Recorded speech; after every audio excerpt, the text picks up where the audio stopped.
Olá, bem-vindos ao meu canal Be My Buddy. Eu sou a Cacá e eu estou planejando meu futuro longe das dívidas.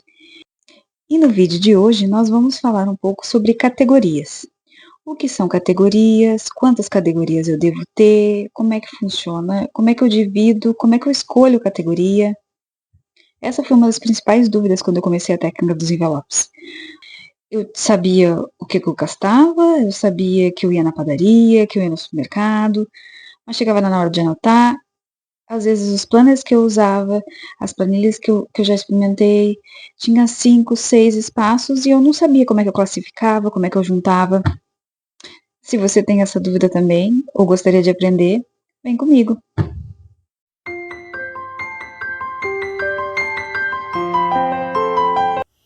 Algumas planilhas pré-definidas já te apresentam algumas categorias, mas o seu dia a dia é que vai dizer quantas categorias você vai ter.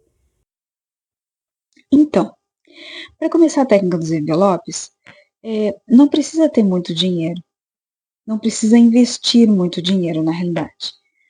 A maior parte das meninas que trabalham com a técnica dos envelopes, que trabalham no sentido que gravam vídeos, né?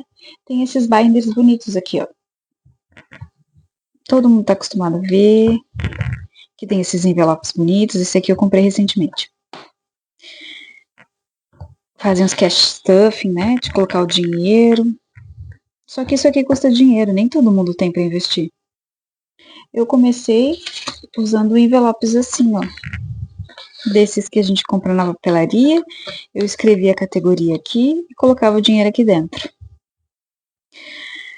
Agora, a dúvida é: quantas categorias eu tenho e como eu junto?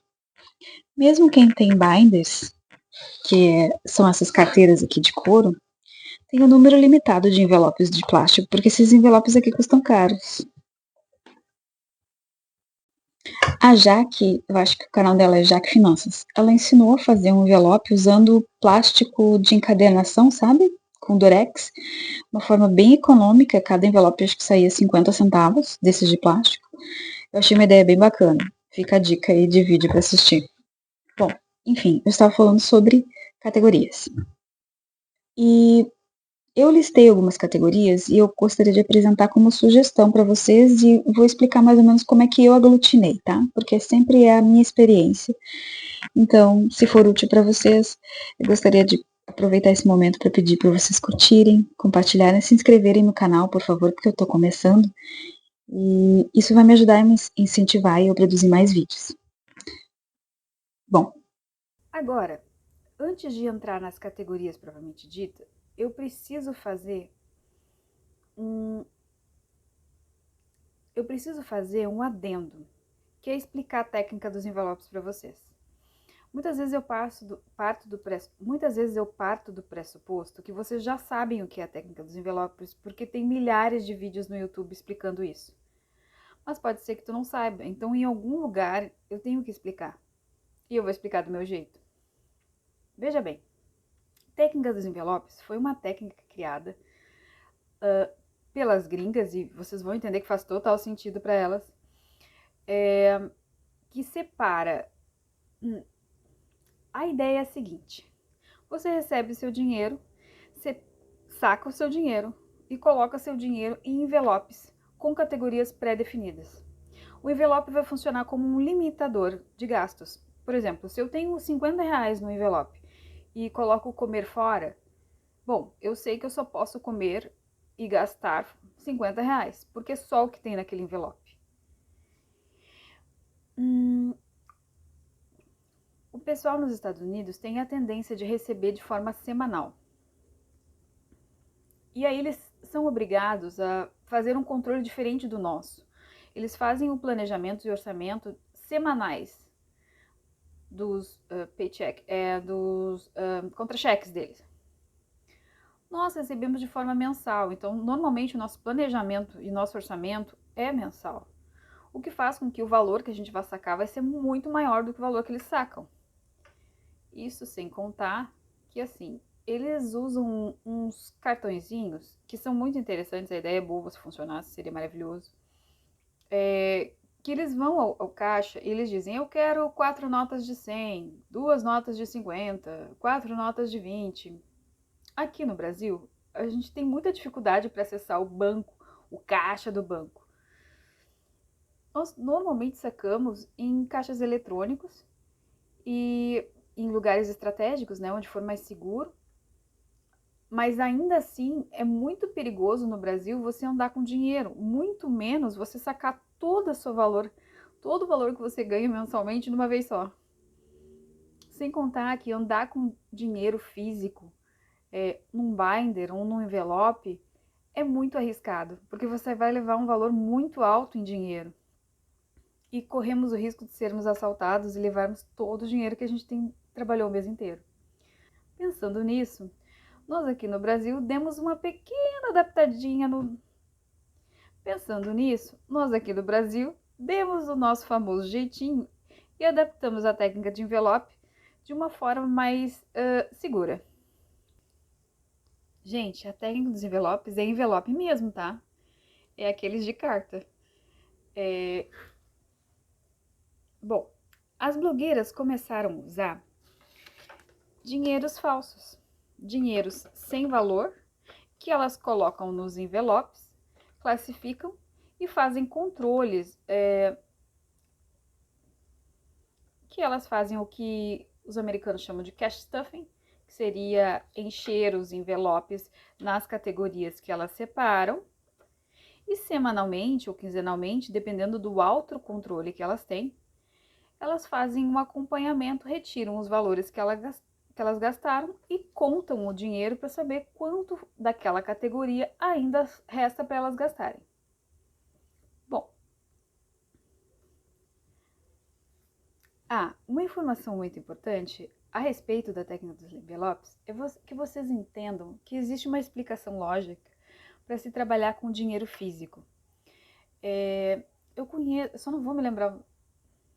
Bom, existem algumas pesquisas ligadas à psicologia financeira, principalmente no ramo da neurociência, que fala que quando você usa e gasta o dinheiro físico, você percebe a dor de gastar de uma forma mais tranquila, de uma forma mais real do que quando você passa um cartão. E isso é real, eu sinto isso claramente. Quando eu gasto uma nota de 50 e às vezes, tipo, 40, eu gasto, sei lá, 49 e sobra R$1, eu sinto dor. Nossa, gastei R$50.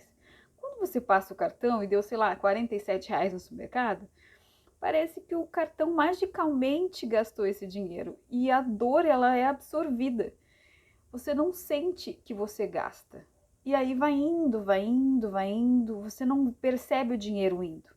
É por isso que nasceu a técnica dos envelopes, para que você perceba, digamos, o seu limite naquela quantia, que você sinta a dor de gastar e você perceba quanto falta, quanto dinheiro você ainda tem para gastar naquela categoria.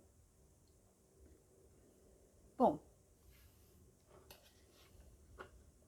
feito o cash stuffing, você vai gastando ao longo da semana ou quinzena e nós fazemos o que a gente chama de acompanhamento, que dependendo do teu autocontrole, ele pode ser semanal ou mensal, onde você vai olhar os seus gastos durante a semana e fazer a atualização dos envelopes, retirando os dinheiros gastos e contando as notas para ver quanto daquela determinada categoria você ainda tem.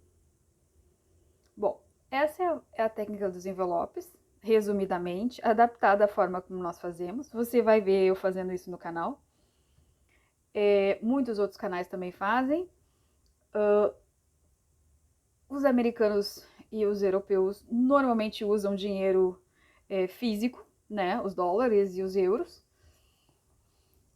Nós usamos dinheiro falso mesmo por questões de segurança.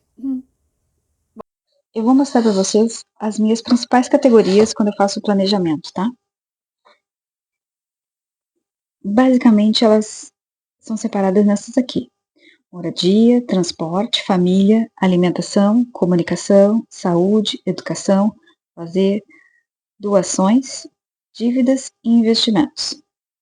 Isso aqui aglutina todas as minhas subcategorias, que é o que eu vou falar agora. Você pode ter mais, você pode ter menos. Um binder desses acomoda acho que uns 9, 10 envelopes dos de plástico, né? Talvez mais. Aí dentro de cada categoria eu subdivido em subcategorias. E fica a critério do freguês, né? Quantas subcategorias você vai ter. De repente você pode querer juntar alimentação com moradia, por exemplo. E aí você tem menos uma categoria, abre mais espaço. Tem muitos, além de planners, planilhas, eu uso papel também, né? Mas hoje em dia tem apps, né? Quem anota algumas categorias e subcategorias. Então, eu vou mostrar, por exemplo, moradia aqui, tá? Moradia, eu subdivido em gastos com condomínio, IPTU, luz, água, gás, internet, manutenção da casa, diarista, se tiver. Enfim, essas são as minhas subcategorias dentro da categoria de moradia. E eu acho bem útil essas subdivisões porque elas me ajudam a aglutinar coisas. Quando eu anoto, por exemplo, paguei tanto de luz, paguei tanto de água. Quando chega, vocês vão ver no meu vídeo de planejamento, mais tarde eu vou colocar o gasto. Gastos com moradia, gastos com alimentação. E aí eu consigo ter um panorama geral de quanto que eu estou gastando nessa categoria macro, entendeu? Mas nos envelopes, elas podem ficar um envelope só com moradia. Isso diminui o número de envelopes e barateia, digamos assim, a técnica dos envelopes. Bom, voltando aqui. As minhas outras categorias e subcategorias. Eu vou falar um pouco para vocês, por exemplo, transporte. O que eu coloco como transporte? Gastos com combustível, gastos com IPVA, seguro, estacionamento, pode ser Uber, pode ser transporte público, pode ser pedágio, esse tipo de subcategorias, né? Família, por exemplo, o que tem dentro de um envelope família? Pode ser auxílio para os pais, ou para os sogros, ou para qualquer tipo de parente, né? Tem gente que ajuda sobrinho. Pode ser pet, pode ser marido, pode ser filho, pode ser mesada dos filhos, pode ser a tua mesada. Alimentação, que é uma das categorias que a gente mais gasta, né? Dentro de alimentação tem supermercado, hortifruti, padaria, restaurante, iFood, esse tipo de gastos. O que eu coloco em comunicação? Internet, celular, gastos com assinatura de drive, quem tem, né? Saúde entra convênio, que são os planos de saúde, medicamentos, que são gastos de farmácia, academia, pilates, podólogo, até estética eu coloco aqui, porque eu entendo que é saúde, mas digamos que é uma classificação pessoal minha, né? Você não é obrigado a concordar, você pode reclassificar de alguma outra forma. Educação. Educação você pode colocar graduação, você pode colocar gastos com material escolar, dos filhos e teu, né? Colégio dos seus filhos, pode estar em educação, algum curso que você faz online, aqueles da Hotmart, por exemplo, pode ser gasto de educação, compra de livros, né? Tudo isso entra como educação. Lazer. Bom, aqui é o infinito, né? Lazer pode ser cinema, teatro, museu, uma ida ao shopping, um passeio, uma ida à praia, né? Que entra em viagens. Enfim, lazer é uma infinidade de coisas. Aqui, a parte de doação, você pode colocar a parte de dízimo, que é para quem dizima, né? Doação, um auxílio para alguém. Muita gente ajudou aqui o Rio Grande do Sul. Agradeço, muito obrigada. Né? Nós precisamos e continuamos precisando. Eu coloco também em doação presentes, aniversários, porque são coisas que eu dou para outras pessoas, né? Mais ou menos esse é o critério. Dívidas. Bom, aqui vocês sabem que eu tenho o projeto Zero Dívidas, né? O parcela dos cartão. Então, todas aquelas dívidas que eu coloquei na minha confissão de dívidas, que já tem vídeo aqui no canal, vai estar aqui no link abaixo. Toda a minha lista de dívidas vão estar aqui nessa categoria. Investimentos e sinking funds, que a gente chama, vão estar todas as coisas que eu invisto e todas as coisas que eu guardo dinheiro, né, para futuramente ter. Por exemplo, pode ter uma categoria, vou te dar um exemplo, tá? Moradia. Moradia tem IPVA. Tu pode colocar tanto IPVA como gasto de moradia se você pagou parcelado, como você pode colocar aqui no investimento / sinking funds, quando você está guardando para pagar no ano que vem, que seriam as dívidas futuras que eu chamei naquele outro vídeo. Então, uma subcategoria pode classificar aqui, assim como pode classificar aqui. Não tem certo nem errado. Basta você se organizar e ver como você quer classificar as suas categorias. Essa aqui é a forma como eu classifico, é uma sugestão para quem está perdido, né? Acho que é um norte. É uma ajuda para não gastar com tantos envelopes para conseguir aglutinar, né? E é isso, o vídeo de hoje é isso. Espero que vocês tenham gostado. Por favor, curtem, compartilhem, né? Se inscrevam no canal. Obrigada e beijão!